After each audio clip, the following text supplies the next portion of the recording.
저는 오빠들이 제게 무릎 꿇고 용서를 빌던 그 순간을 평생 잊을 수 없을 겁니다. 수백억 원 가치의 섬을 두고 벌어진 형제 간의 다툼 끝에 말이죠. 하지만 이 모든 이야기는 어머니의 유산 분할 현장에서 시작됐습니다. 저는 이순자이고 올해 58세입니다. 평생 초등학교에서 아이들을 가르쳤어요. 얼마 전 명예퇴직을 했죠. 어머니 김옥자님은 올해 82세로 3개월 전에 돌아가셨어요. 어머니는 평생 시골에서 농사를 지으며 사셨던 분이에요. 검소하게 사시면서 자식들 뒷바라지만 하셨죠. 서울 잠실 아파트 거실에 온 가족이 모였어요. 큰오빠 이순구는 62세로 건설회사를 운영합니다. 돈 계산에 밝고 욕심이 많은 편이에요. 둘째 오빠 이순호는 60세로 한약방을 하고 있어요. 말은 점잖지만 속으로는 계산적인 사람이죠.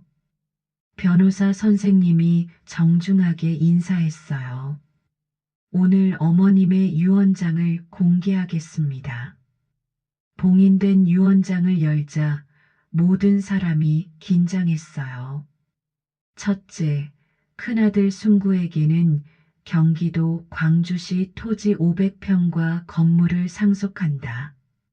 순구 오빠가 만족스러운 표정을 지었어요.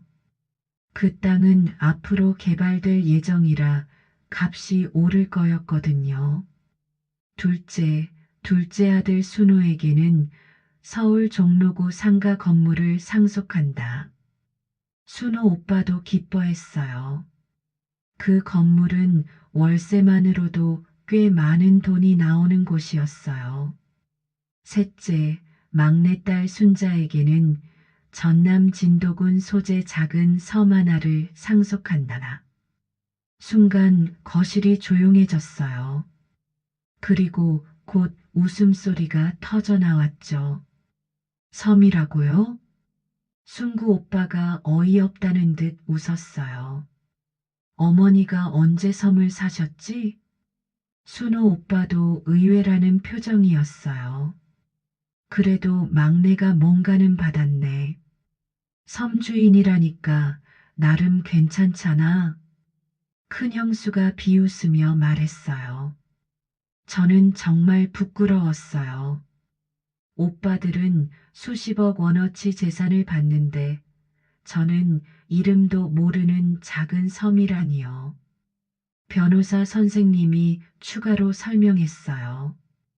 이 섬은 25년 전에 어머님께서 직접 매입하신 것으로 확인됩니다.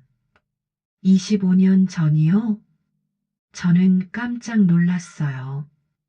그때 제가 33살이었는데 어머니가 섬을 사셨다니요. 순자야, 너무 서운해하지 마. 어머니 마음이니까. 순호 오빠가 위로하는 척했지만 우월감이 느껴졌어요.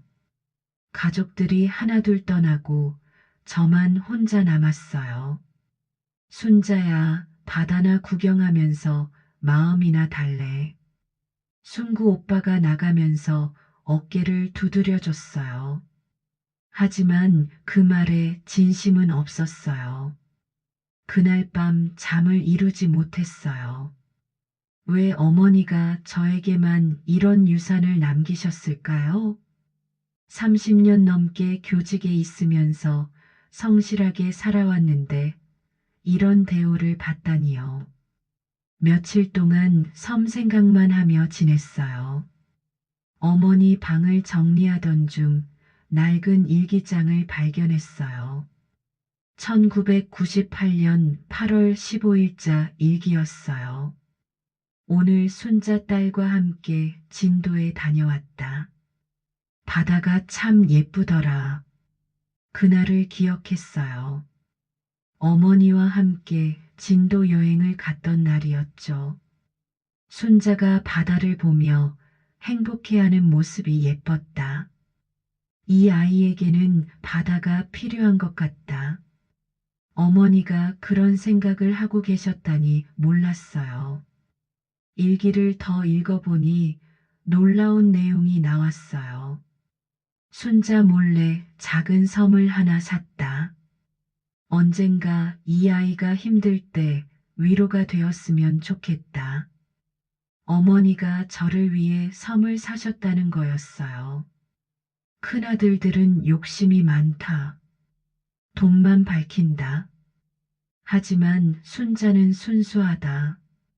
어머니도 오빠들의 성격을 잘 알고 계셨던 거예요. 일기 마지막 페이지에는 이런 글이 적혀 있었어요.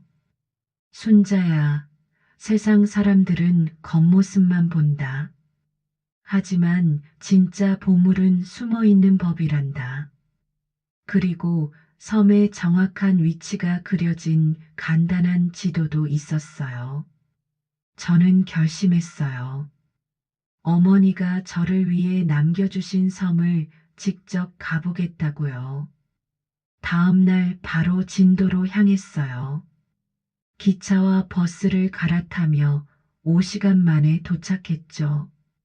진도 항구에서 어부들에게 그 섬에 대해 물어봤어요. 아, 김할머니 섬 말씀이시군요.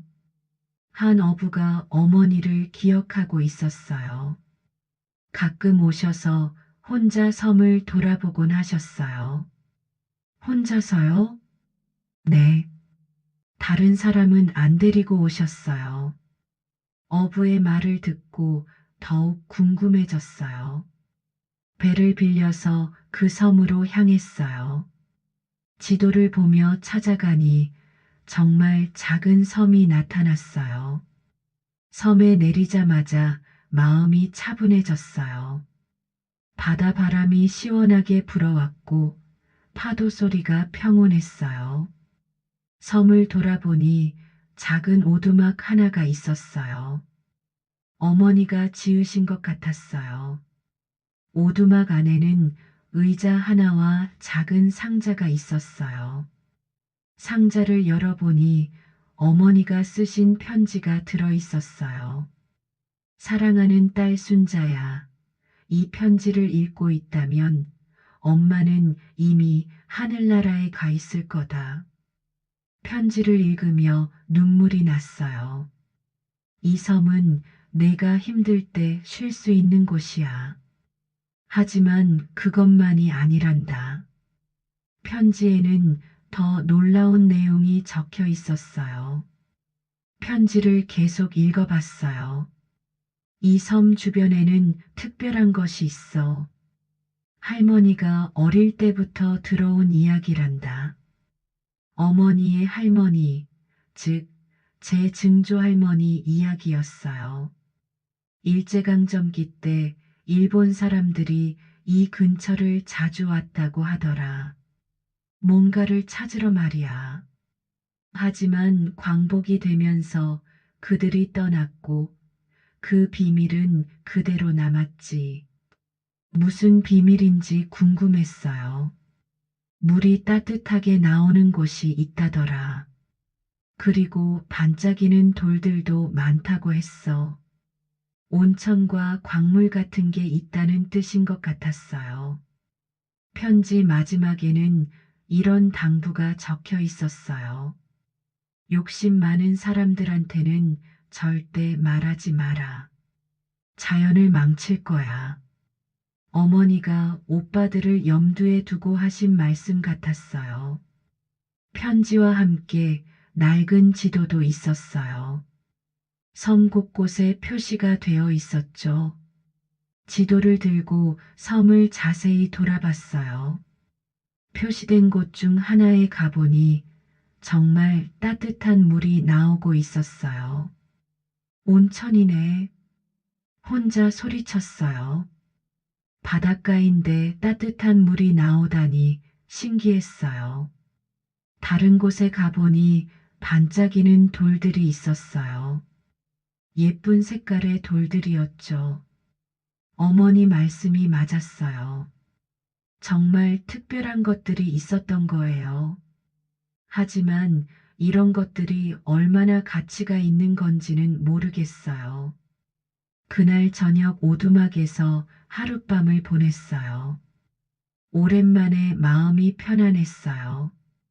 새벽에 일어나서 바다를 바라보니 정말 아름다웠어요. 어머니가 왜 이 섬을 좋아하셨는지 알겠더라고요. 서울로 돌아가는 길에 생각이 많아졌어요. 이 섬을 어떻게 해야 할까요? 그냥 조용히 가끔 와서 쉬는 용도로 써도 좋을 것 같았어요. 하지만 온천이나 예쁜 돌들을 보니 뭔가 더 가치가 있을 것 같기도 했어요. 서울에 돌아온 다음 주 갑자기 순구 오빠가 찾아왔어요. 순자야, 요즘 어떻게 지내? 평소보다 다정한 목소리였어요. 이상했죠. 네, 오빠. 잘 지내요. 그 섬은 어때? 가봤어? 네, 다녀왔어요. 어떻던? 볼만하던? 순구 오빠가 관심을 보이는 게 의외였어요. 그냥 조용하고 바다가 예뻐요. 그런데 혼자 관리하기 힘들지? 돈도 많이 들고. 아직은 괜찮아요. 오빠들이 도와주면 어떨까? 가족끼리 함께 관리하는 거지. 순구 오빠가 제안했어요. 저는 직감적으로 뭔가 이상하다고 느꼈어요. 평소에 관심도 없던 오빠가 갑자기 도와주겠다니요. 좀 더 생각해 볼게요. 며칠 뒤에는 순호 오빠도 찾아왔어요. 순자야, 섬 관리 어려우면 우리한테 말해. 왜 갑자기 그런 말씀을 하세요? 섬 같은 건 세금도 내야 하고 관리비도 들어. 혼자서는 부담스러울 거야. 순호 오빠가 걱정하는 척 했어요. 차라리 팔아서 현금으로 나누는 게 나을 수도 있어. 두 오빠 모두 섬을 포기하라고 압박했어요. 그런데 며칠 뒤 정말 이상한 일이 생겼어요. 어머니 집을 정리하러 갔는데 누군가 뒤진 흔적이 있었어요. 서랍이 열려 있고 서류들이 어지럽혀져 있었어요. 관리사무소에 물어보니 순구 오빠가 열쇠를 가져갔다고 하더라고요. 어머님 유품 정리하신다고 하셔서 드렸어요. 그런 얘기를 들은 적이 없는데 거짓말을 한 거였어요. 분명히 어머니가 남기신 자료들을 찾아본 거였어요. 저는 화가 났어요. 동시에 확신했죠. 오빠들이 뭔가 알고 있다는 걸요. 아마 어머니가 살아계실 때부터 섬에 대해 뭔가 들었을 거예요. 그래서 갑자기 관심을 보이는 거였죠. 하지만 저는 어머니의 당부를 지키고 싶었어요. 욕심 많은 사람들한테는 비밀을 말하지 말라고 하셨거든요. 전문가에게 문의해 보기로 했어요. 정확히 알아야 판단할 수 있을 테니까요. 어머니와 가까웠던 분들을 찾아뵙기로 했어요. 혹시 섬에 대해 아시는 분이 있을까 해서요. 시골 고향 마을에 가서 어머니의 오랜 친구분을 만났어요. 박금순 할머니는 올해 84세로 어머니와 중마고우셨던 분이에요. 순자야, 많이 컸구나. 내 엄마 참 좋은 분이었어. 할머니가 반갑게 맞아주셨어요. 할머니, 혹시 저희 엄마가 섬을 샀다는 얘기 들으셨어요? 아, 그 얘기 말이구나. 할머니가 알고 계시는 것 같았어요.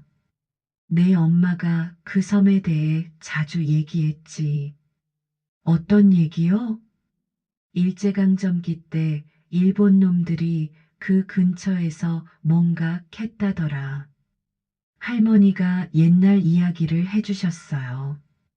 온천도 있고 좋은 돌들도 많다고 했어. 진짜 가치가 있는 건가요?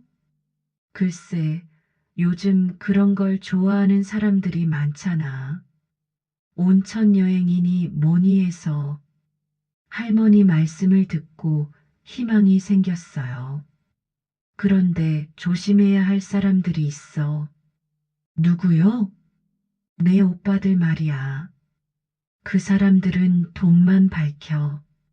할머니도 오빠들을 잘 알고 계셨어요. 내 엄마가 그래서 너한테만 줬나 보다. 그런 것 같아요. 욕심 부리지 말고 조용히 지켜라. 자연을 망치면 안 돼. 할머니의 당부를 들으니 어머니 생각이 났어요. 서울로 돌아와서 온천 전문가에게 연락했어요. 교직에 있을 때 알게 된 지질학 교수님이 계셨거든요. 김 교수님께 상황을 설명드렸어요. 한번 가서 봐드릴까요? 정말요? 고맙습니다. 다음 주에 교수님과 함께 섬에 가기로 했어요. 전문가의 의견을 들어봐야 정확히 알 수 있을 테니까요. 하지만 오빠들에게는 비밀로 하기로 했어요. 김 교수님과 함께 섬에 다녀온 지 일주일 뒤였어요. 갑자기 인터넷에 이상한 기사가 올라왔어요. 퇴직 교사의 무분별한 섬 개발 논란. 제목을 보고 깜짝 놀랐어요. 기사 내용은 더 가관이었어요. 환경 파괴 우려에도 불구하고 개발 강행 예정. 전문가들 사이에서도 반대 의견 제기. 말도 안 되는 내용이었어요. 저는 아무것도 개발하지 않았거든요. 분명히 누군가 기자들에게 잘못된 정보를 준 거였어요. 그리고 그 누군가가 누구인지 짐작이 갔어요. 순호 오빠는 한약 사업을 하면서 언론계 사람들을 많이 알고 있었거든요. 기사가 나간 뒤 동네 사람들이 저를 이상하게 봤어요. 순자 씨, 요즘 사업하신다면서요? 무슨 사업이요? 인터넷에 나왔던데요. 정말 억울했어요. 저는 그냥 조용히 지내고 싶었을 뿐인데요. 며칠 뒤에는 환경단체 사람들이 찾아왔어요. 섬 개발 중단하세요. 우리는 개발 안 해요. 그럼 왜 전문가를 데리고 갔어요? 누군가 제 행동을 감시하고 있었던 거예요. 정말 화가 났어요. 오빠들이 저를 이렇게까지 몰아붙일 줄은 몰랐거든요. 하지만 김 교수님이 위로해 주셨어요. 순자 씨, 곧 조사 결과가 나올 거예요. 그러면 모든 게 바뀔 거예요. 정말요? 네, 놀라운 발견이 있었거든요. 교수님의 말에 기대가 됐어요. 드디어 김 교수님의 조사 결과가 나왔어요.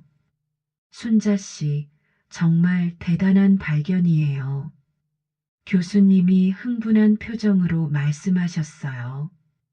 그 온천물이 정말 특별해요. 어떻게 특별한가요? 미네랄 성분이 아주 좋아요. 피부병이나 관절염에 효과가 있을 거예요. 김 교수님이 자세히 설명해 주셨어요. 그리고 그 반짝이는 돌들도 값진 광물이에요. 정말요? 네, 보석으로 쓸 수 있는 것들이에요. 그럼 얼마나 가치가 있나요? 보수적으로 계산해도 100억 원은 될 거예요. 100억 원이라니요. 정말 믿기지 않았어요. 하지만 가장 중요한 건 이거예요.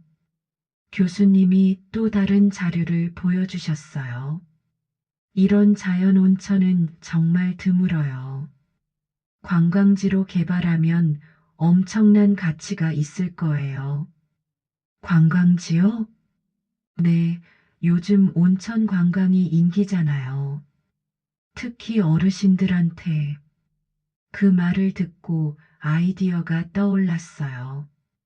단순히 돈을 위한 개발이 아니라 사람들에게 도움이 되는 개발 말이에요. 하지만 조심하세요. 이 소식이 알려지면 욕심 많은 사람들이 몰려들 거예요. 교수님이 걱정스럽게 말씀하셨어요. 바로 그날 저녁 오빠들이 함께 찾아왔어요. 순자야, 조사 결과 나왔다면서? 순구 오빠가 급하게 물었어요. 어떻게 하셨어요?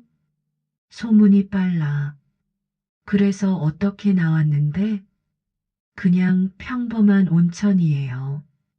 저는 거짓말을 했어요. 어머니 당부를 지키고 싶었거든요. 정말이야?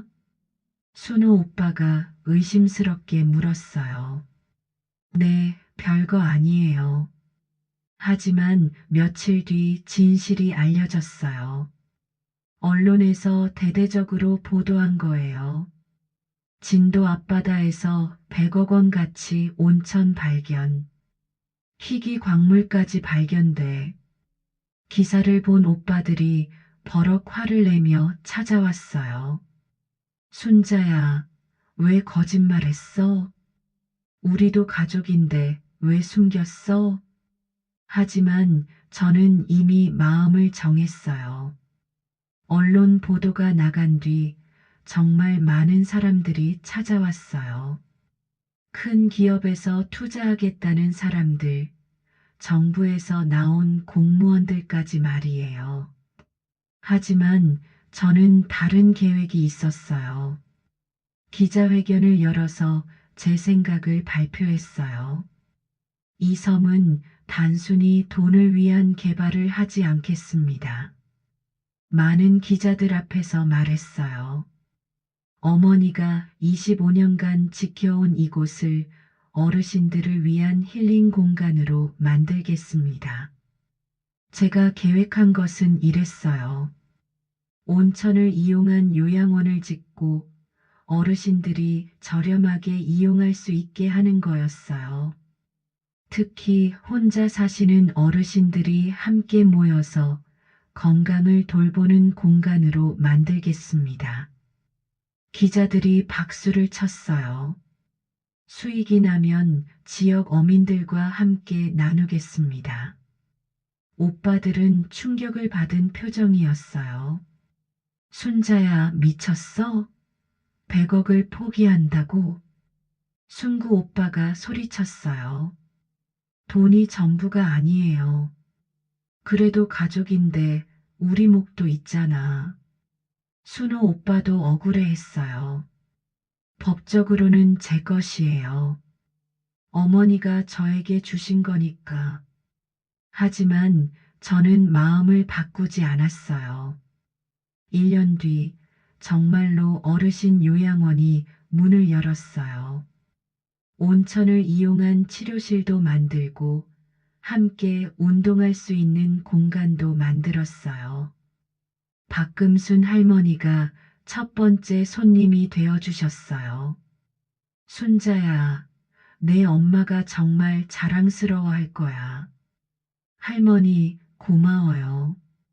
지역 어민들도 일자리를 얻게 됐어요. 관광객들을 안내하고 싱싱한 해산물을 공급하는 일을 맡았죠. 오빠들도 결국 제 결정을 인정할 수밖에 없었어요. 순자야, 내가 옳았어. 순구 오빠가 솔직하게 인정했어요. 우리가 너무 욕심만 부렸네. 순호 오빠도 미안해 했어요. 이제라도 도울 일 있으면 말해. 저는 오빠들을 용서했어요. 가족이니까요. 그해 연말 제가 만든 요양원이 우수 사례로 선정됐어요. 어르신들을 위한 모범적인 복지시설이라는 평가를 받았죠. 시상식에서 저는 어머니에 대한 이야기를 했어요. 이 모든 것은 제 어머니가 25년간 준비해 주신 선물입니다. 어머니는 단순히 재산을 물려주신 게 아니라 사랑과 배려를 가르쳐 주시고 떠나셨습니다.